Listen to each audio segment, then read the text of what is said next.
Karibu tena katika darasa la afya ya uzazi, na leo katika afya ya uzazi tunaenda kuangalia na kujibu swali la je, ni sahihi kwa mama mjamzito kuweza kushiriki tendo la ndoa?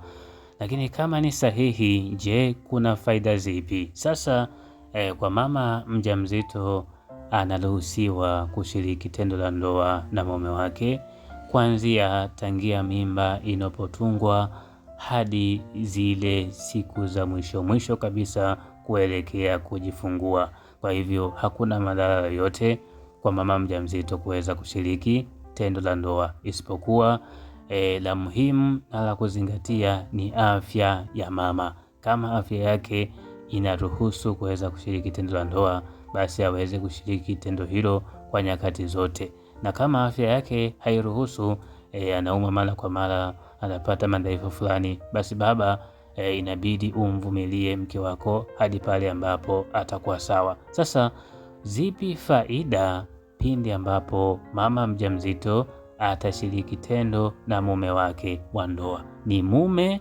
wa ndoa ndio atakupatia faida hizi. Kwanza kabisa, utaongeza kinga mwili. Wewe mama, unaposhiriki tendo ukiwa mjamzito, basi kinga zako za mwili huwa zinaimarika sana, na kwa kuimarika kwa kinga za mwili, maana yake utajikinga na yale magonjwa madogo ambayo huwa yanakukuta. Kwa hivyo mama ambaye anashiriki tendo la ndoa mara kwa mara wakati wa ujauzito yuko katika nafasi nzuri ya kuweza kulinda afya yake na kutougua mara kwa mara ukilinganisha na yule ambaye yeye hashiriki kabisa.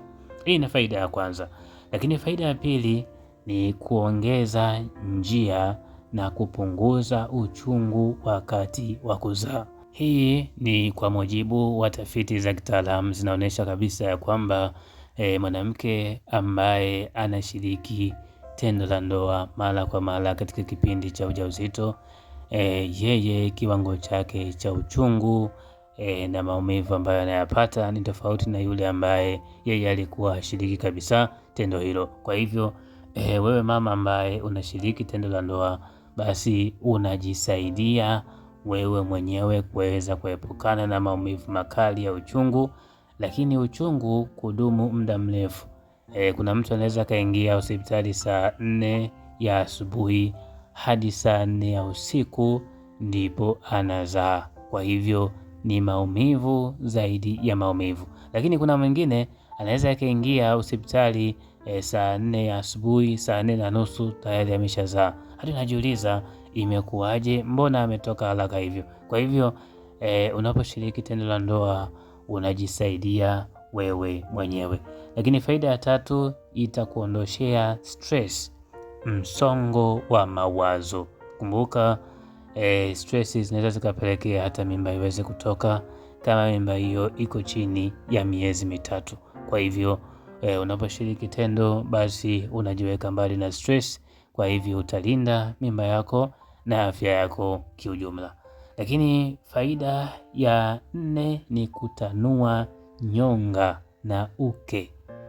Nyonga zako na uke wako vinatakiwa vitanuke ili mradi kuweza kuruhusu uweze kuzaa kwa njia ya kawaida. Kuna ile hatua unafikia umeenda kujifungua, unaambiwa njia ni ndogo, itabidi tu kuongezee njia.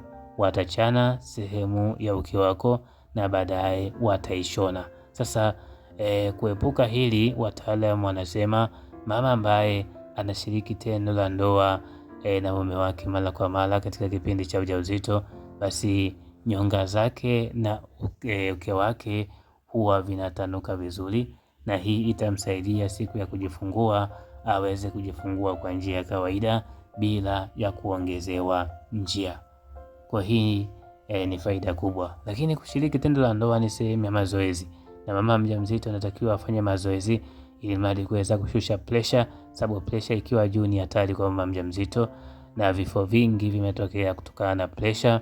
Watoto wengi wamefariki kutokana na pressure ya mama inapokuwa kubwa, basi ni hatari kwa mtoto ambaye yuko tumboni. Kwa hivyo mama, unaposhiriki tendo la ndoa ni sawa umefanya mazoezi, na kwa kupitia mazoezi hayo basi atakusaidia kuweza kujenga afya ya moyo wako, na hivyo kuepukana na matatizo au magonjwa kama presha, sukari na kadhalika. Kwa hivyo unaposhiriki tendo la ndoa, jione kama upo katika uwanja wa mazoezi. Kwa hivyo kuna faida kubwa ambayo unapata ndani yake. Lakini faida nyingine ni kuongeza upendo kwa mwenzi wako. Katika kipindi hiki cha ujauzito, mara nyingi michepuko huwa inakuaga. Kwa nini? Kwa sababu wanawake wengi wanapokuwa wajawazito huwa ni wavivu sana kushiriki tendo la ndoa na waume zao. Kwa hivyo mwisho wa siku, mwanamume ambaye kidogo imani yake ni ndogo anaweza kujikuta anatafuta mwanamke mwingine pembeni, ili mradi aweze kujiridhisha kingono katika kipindi ambacho wewe ni mjamzito. Na hii ni hatari, kwa sababu anaweza akatoka akachukua magonjwa alafu akakuletea wewe mama. Lakini endapo mtashiriki tendo nyinyi wanandoa mule ndani, basi upendo kati yenu utaongezeka maradufu, na hivyo kuweza kusaidia ndoa yako hiyo iweze kuendelea kuwa imara hata pindi ambapo unapokuwa ni mjamzito.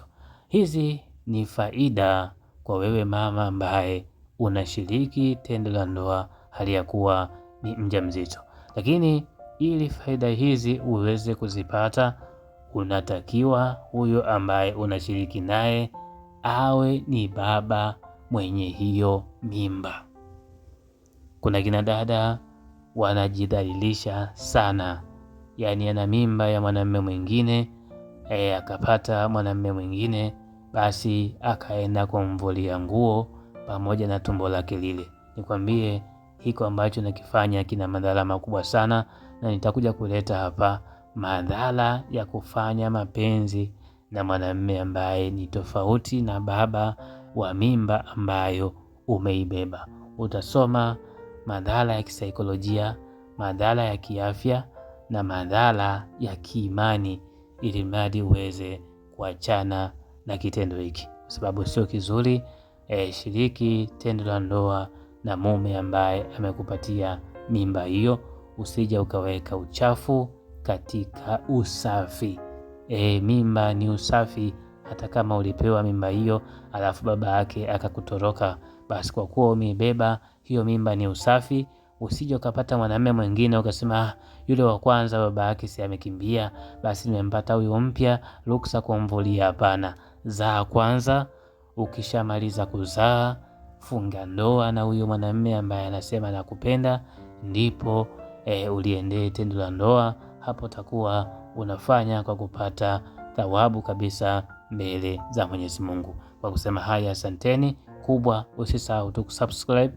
Kuna makala nyingi sana za afya, mahusiano, urembo nitazileta hapa, ili mradi wewe uweze kujifunza. Kwa sasa nikutakia wakati mwema.